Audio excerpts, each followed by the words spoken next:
Toulouse, pour moi, c'est une des plus belles villes d'Europe. De la bonne ambiance, des gens qui aiment vivre. C'est une ville intéressante pour le travail, c'est pour ça qu'il y a beaucoup de gens qui viennent. Après, est-ce que les gens vont continuer à communiquer entre eux?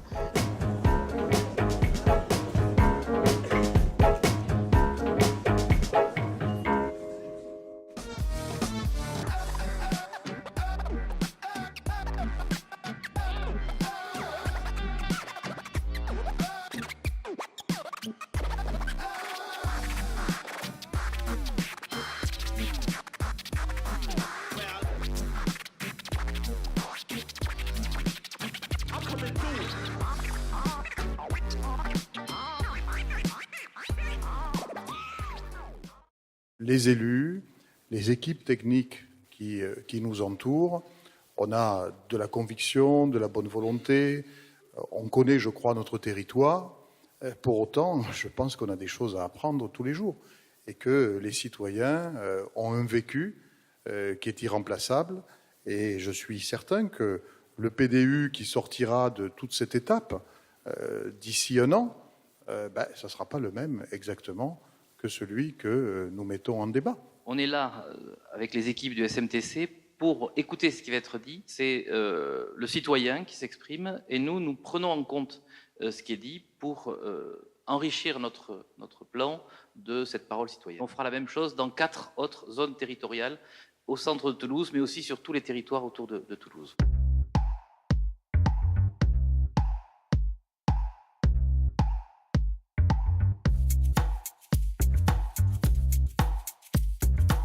Toulouse, c'est le sud-ouest, c'est le rugby, la bonne bouffe du sud-ouest, la bonne humeur de ses habitants. C'est une des villes très importantes de la France, après Paris bien sûr. Les logements restent quand même moins chers qu'à Paris. C'est une ville intéressante pour le travail, c'est pour ça qu'il y a beaucoup de gens qui viennent. Un pôle d'activité nationale et internationale qui est très important avec l'aéronautique, le spatial, la recherche, l'université. La Grande Couronne s'élargit.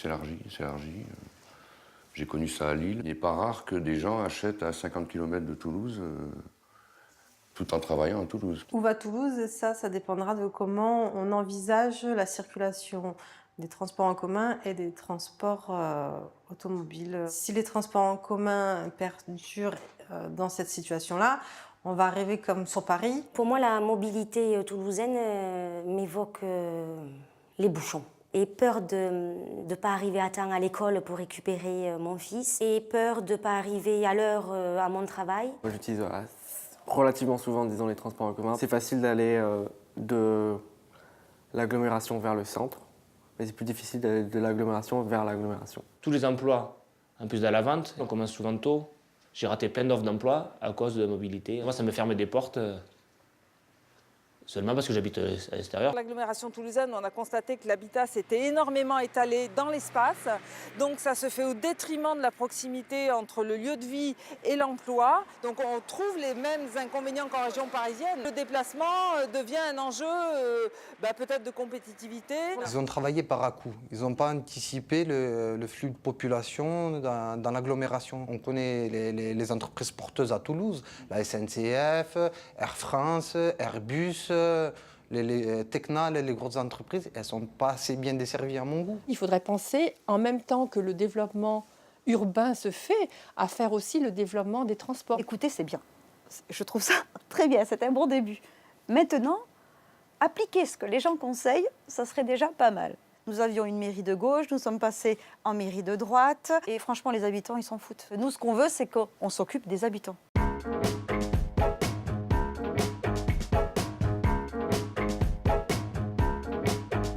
Je m'appelle Timéo. Oui, je m'appelle El Mousseidi Khadija. Je suis taxi sur la commune de Colomiers. Je suis retraitée active, disons. Je viens du Nord Pas-de-Calais. J'habite à Muret depuis 6 ans. Actuellement, je travaille à Portée-sur-Garonne. Je travaille chez Covia. J'habite à Saubins. Alors on ne va pas parler des moyens des transports en commun à Saubins parce qu'il n'y en a pas du tout.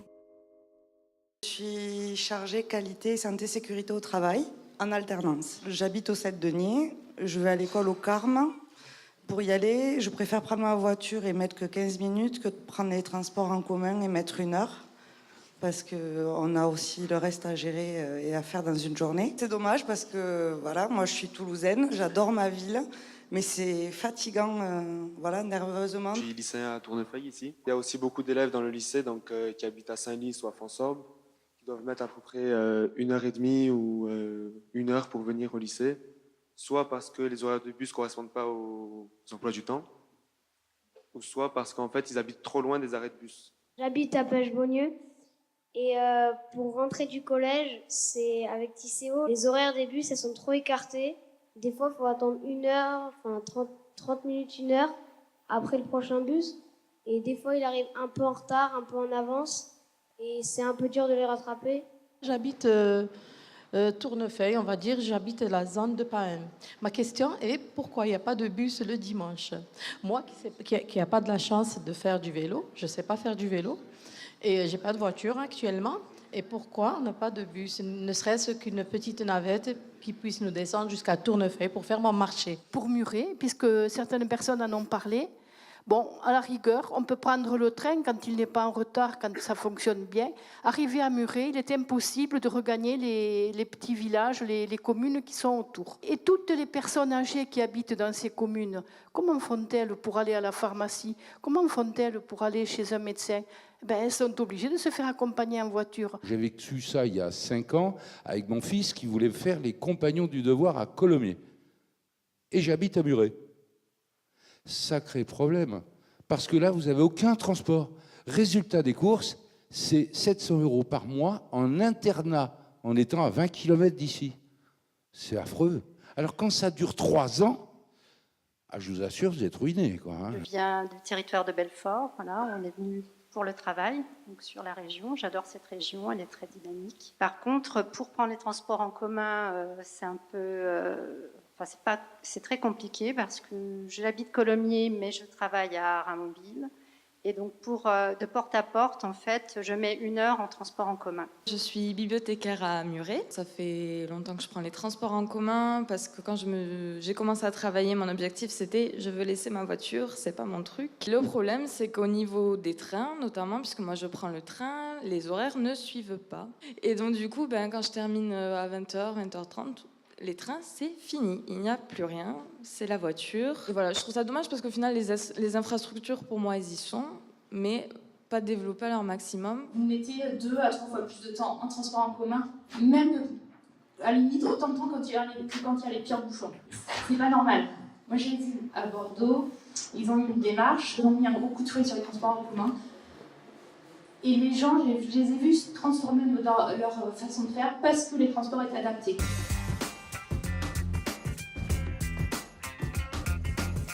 Salarié aussi à Airbus. Alors moi, je me déplace à vélo, j'ai 11 km. J'ai 80% de pistes cyclables sur mon trajet. Par contre, entre le pont de Rupé et le Salvador Allende, il y a 200-300 mètres. C'est juste un cauchemar. J'ai aussi milité sur ça depuis 3 ans. Il faut 3 ans pour commencer à avoir un début d'études qui va intervenir maintenant. Pleine bonne volonté et surtout de conviction environnementale, je souhaiterais prendre le vélo. J'ai 18 km très exactement. Ça fait 3 semaines que j'essaie de construire mon circuit cyclable pour rejoindre mon lieu de travail. Je pense que ça doit être intégré dans la réflexion de la mobilité. Je suis informaticien et j'ai laissé la voiture au garage depuis plus de 20 ans. Je voudrais mettre l'accent sur la mauvaise qualité des revêtements de surface parce qu'on subit à vélo beaucoup plus douloureusement les plaques d'égout, les trous, les tranchées mal rebouchées. Et ça, au fil des ans, c'est pénible. On ne demande même plus de pistes cyclables, mais au moins des routes praticables. On va sur des villes comme Nantes, ils ont vraiment des routes, ils ont 2, 3, 4 mètres juste pour le vélo. Ils ont la même chose pour les transports en commun et la même chose pour les voitures. Donc c'est vraiment, et la même chose pour les piétons aussi. C'est vraiment un espace qui est partagé de manière homogène. On ne dit pas que la moto et le scoot, c'est la solution à tous les problèmes, mais c'est une des solutions aux problèmes d'embouteillage, aux problèmes de stationnement, et même, contrairement à ce qu'on peut penser, aux problèmes de pollution. Parce que n'importe quelle moto ou scooter pollue au minimum 2 fois moins que n'importe quelle voiture. Les rocades sont de plus en plus bouchées. La route devient de plus en plus dangereuse, les gens ils ont vite envie de rentrer. Donc ils sont très très énervés et je crains que ça va créer une grosse tension. Pour la solution, ça serait d'élargir les transports en commun, c'est-à-dire que bon, même s'il y a des arrêts de bus, et puis, exploiter les trains, faire des haltes ferroviaires dans différentes villes. Pour moi, c'est le problème en fait des communes qui sont en fait relativement proches, mais toujours trop loin en termes de mobilité de Toulouse. C'est vrai, l'accès aux transports en commun est très difficile dans ces communes, même s'il y a des transports en commun, mais ils sont trop peu nombreux, trop peu fréquents. Alors on nous dit toujours oui, maintenant il faut penser écolo, pas prendre de voiture et tout. Pour nous, c'est totalement impossible. Dans le centre de Toulouse, il y a de plus en plus de bus accessibles, puisque pour qu'un bus soit accessible, il faut à la fois que le matériel roulant le soit, mais aussi le quai soit aménagé. Le problème, c'est que dès que vous vous éloignez du centre-ville, là, les quais ne sont pas aménagés, et donc il y a beaucoup de lieux dans les zones un peu plus éloignées de l'agglomération où il n'est pas possible de se déplacer. On se sent quand même un petit peu abandonné. Quand je suis arrivée à Toulouse pour la première fois en touriste, on m'avait parlé de Colomiers. Et 15 ans plus tard, il n'y a toujours pas de métro pour Colomiers. C'est dommage parce que ça semble être une ville très populaire. Dans toute cette région-là, nord de Toulouse, c'est le couvre-feu après 20h15. Si on n'a pas de véhicule particulier, il est impossible de se déplacer. Quand je vois les transports, Alicante, pays d'Espagne, une Espagne qui est beaucoup plus pauvre, une Espagne qui, soi-disant, serait arriérée. Et ben vous allez en banlieue jusqu'à 1h du matin, vous entendez, avec des trams, avec des bus, etc. Et ici, Toulouse, 4e métropole, vous n'avez pas le droit de sortir de la banlieue après 20h. Pour les étudiants, le problème se pose de la même façon quand on habite en deuxième couronne. À Plaisance, par exemple, quelle que soit l'université ou le type d'études supérieures que l'on fait, c'est au moins 1 heure de transport. Et c'est vraiment décourageant.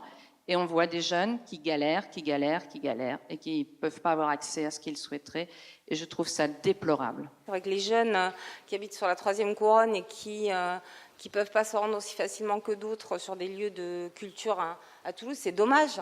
Et de la même façon, quelqu'un était à Muret, et il y a des choses très intéressantes qui se passent à Muret, auxquelles des Toulousains voudraient assister, et c'est compliqué pour eux aussi le soir. Il fut un temps où on parlait d'un bus de nuit. Donc ça, on pourrait le remettre à jour, parce qu'un bus de nuit pour le week-end, pour que les jeunes, par exemple, de la 2e et la 3e couronne de Toulouse soient en situation d'égalité par rapport à ceux qui habitent dans la grande ville. Trop dur pour nous quand on habite à Saint-Simon. Le bus il s'arrête à 9h à peu près. Et ma fille, elle ne peut pas sortir, elle ne peut rien faire. Il n'y a pas de bus, il n'y a rien le soir. C'est pas bon pour le moral. Hein. La mobilité, c'est un facteur d'exclusion. Je suis bénévole et j'aide des jeunes à créer leur entreprise. Les personnes à faible revenu se retrouvent en périphérie. Et faible revenu, donc ils ont besoin, eux, de transport. Alors, transport pour aller travailler, transport pour trouver du travail. Donc on arrive à des situations où les gens sont marginalisés parce qu'ils n'ont pas accès à la mobilité.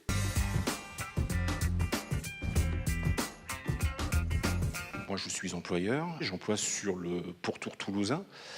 Et quand on trouve quelqu'un de très très bien pour aller bosser sur portée à raison de 2 jours par semaine, et ça tout au long de l'année, et que cette personne, elle conviendrait très très bien à une entreprise de Colomiers, mais que non, la dame, elle veut pas, ou le monsieur, il veut pas aller travailler sur Colomiers parce qu'il sait très bien, et je ne lui donne absolument pas tort, que ça va être une galère pour aller travailler là-bas. Il y a ce paramètre qui est venu et qui est de plus en plus important, c'est comment la personne va pouvoir se rendre sur son lieu de travail. Tout à l'heure, on disait que s'il n'y avait plus Airbus, il n'y aura plus rien à Toulouse.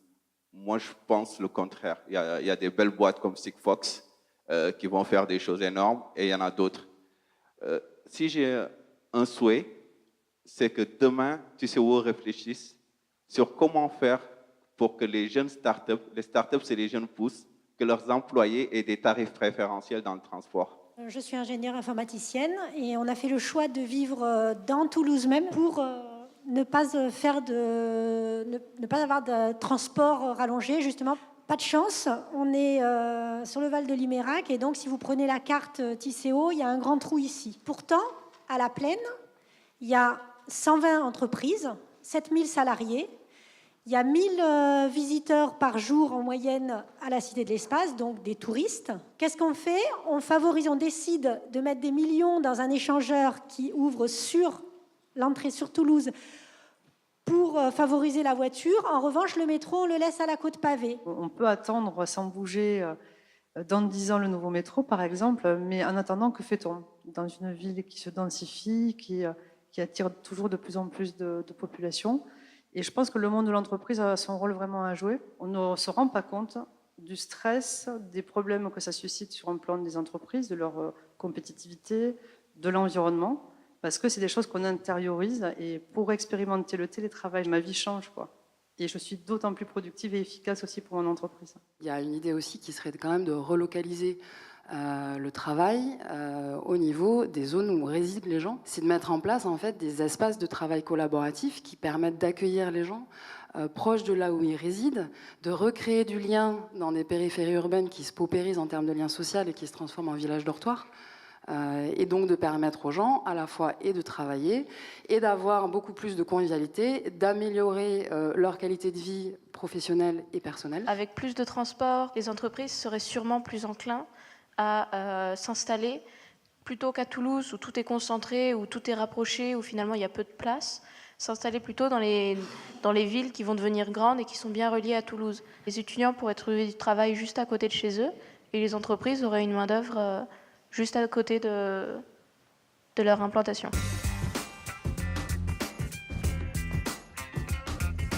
Quand on parle mobilité, de quoi on parle? Est-ce qu'on parle des gens qui se sont éloignés parce qu'on n'a pas envie, on a envie d'un peu de verdure?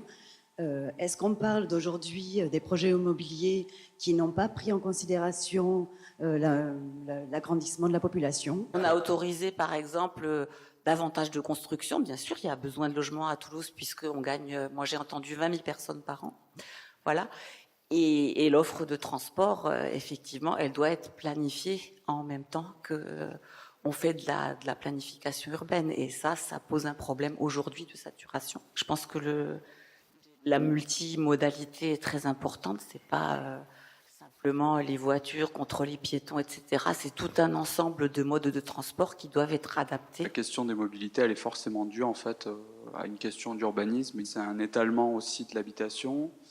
C'est une distinction des différentes activités entre les lieux de travail, les lieux d'achat, les zones commerciales, les zones d'activité. La question qu'il faut vraiment se poser, c'est peut-être trouver sur des échelles plus restreintes des lieux qui développent plus d'activités, comme par exemple des grandes surfaces en bas des immeubles. Pour prendre une baguette de pain, il faut la voiture. On fait 4 km de l'autre côté pour aller chercher le journal. Dans les bourgs de 10 000 habitants de la région stéphanoise, vous trouverez des centres urbains qui sont de taille 6 000, 7 000, 10 000, qui sont structurés autour certes d'un historique qui n'existe pas dans le Sicoval, mais qui ont capacité à apporter réponse aux besoins courants de la population. Sur les 15 000 ou les 17 000 personnes en plus dans l'agglomération, eh bien, les 3/4 s'installent dans les communes périurbaines, périphériques, et dans des communes de plus en plus éloignées par rapport au centre-ville. Qu'est-ce qu'on fait? Qu'est-ce qu'on peut améliorer? Et c'est un chantier qui ne va pas se traiter dans les 5 ans, dans les 10 ans, mais dans les 25 ans devant nous. On a des transports qui desservent Toulouse ou qui desservent en étoile. On n'a pas de transports qui, effectivement, sont transversaux. Ça apportera une mobilité sur le territoire qui ne serait pas dirigée que sur Toulouse, mais qui serait dirigée entre communes, de manière à faire mieux vivre un territoire. Le problème de la rocade ou de la mobilité, c'est que tous les gens de l'extérieur doivent passer par Toulouse pour repartir ailleurs. C'est-à-dire que c'est l'entonnoir. Si on vient de Montauban, pour aller à Muret, on est obligé de passer à Toulouse. Ça devient un peu ridicule. Il manque une couronne, bon, ça c'est mon avis à moi. Aux États-Unis, ils ont ce qu'ils appellent les fast lanes, c'est-à-dire que chaque fois qu'il y a deux personnes dans une voiture, les gens ont le droit d'emprunter des voies de bus. Je suis à Séville aussi, pas mal travaillé. Vous avez 2 lignes de bus qu'ils appellent ça la circonvolution, une qui tourne dans le sens horaire, l'autre dans le sens anti-horaire, et qui ne font que ça. Et quand vous allez vous balader à Séville, vous prenez cette ligne de bus, vous allez d'un côté à l'autre de Séville en 10 minutes, un quart d'heure. Je m'intéresse aussi à, par exemple, ce qui se passe dans certaines villes d'Asie, et où je vois que sur le plan technologique, ils ont réussi à mettre en place des systèmes, par exemple, de déplacement en hauteur, avec des systèmes magnétiques. C'est comme si on crée une ligne de métro, pas souterraine, mais en hauteur.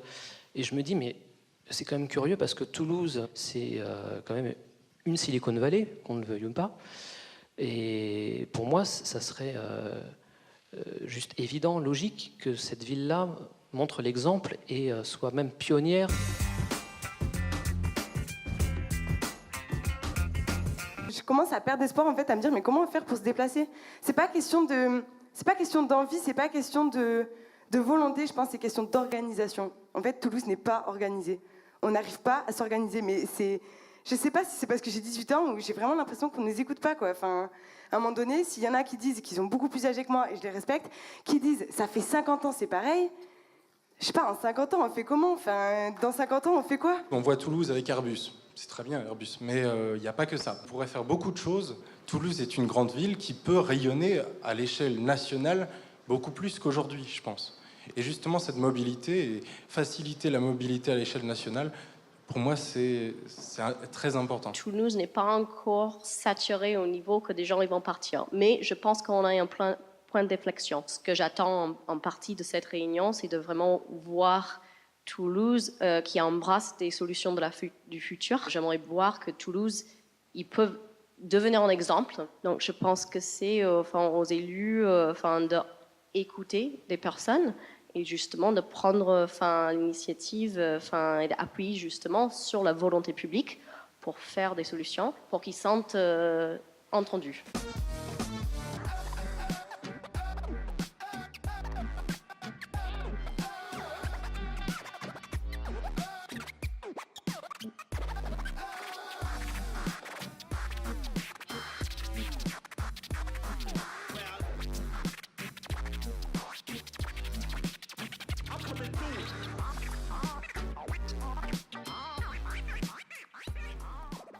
Quels ont été les apports des réunions publiques? D'abord, on a senti que les gens étaient très attachés à l'agglomération toulousaine.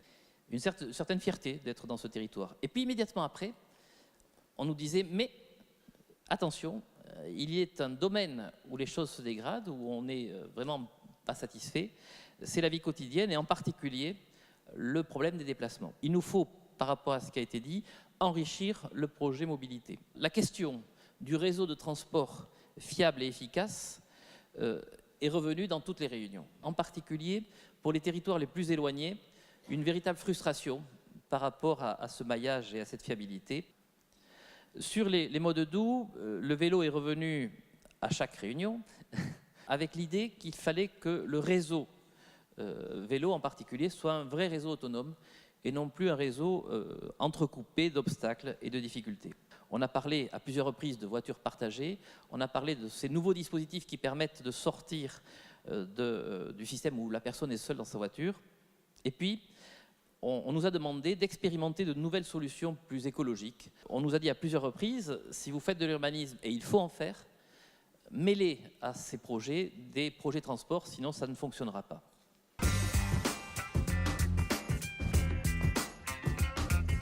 Je suis assez content parce qu'effectivement, nous avions lancé ce processus il y a quelques mois maintenant. Ensuite, ce processus a continué aux 4 points cardinaux de la grande agglomération. Et quand je vois que plus de 1000 personnes y ont participé, sont donc sorties de l'anonymat pour tout simplement faire part de leur vécu et parfois de leurs critiques, ce que je crois, c'est que si nous avions fait l'enquête publique, comme d'habitude, les enquêtes publiques, il y en a très très souvent, sans avoir fait au préalable la réunion de ce soir et toutes les réunions de ce cycle que nous avons présenté, eh bien, ne seraient allés aux enquêtes publiques que toujours les mêmes. Et je le répète, c'est toujours les mêmes, on en a besoin. Mais on a besoin aussi de monsieur lambda, madame lambda, si je peux me permettre cette expression. Si nous sommes prêts à investir autant sur les transports en commun, c'est parce que nous voulons que ça colle aux besoins des gens. Voilà pourquoi on a besoin de votre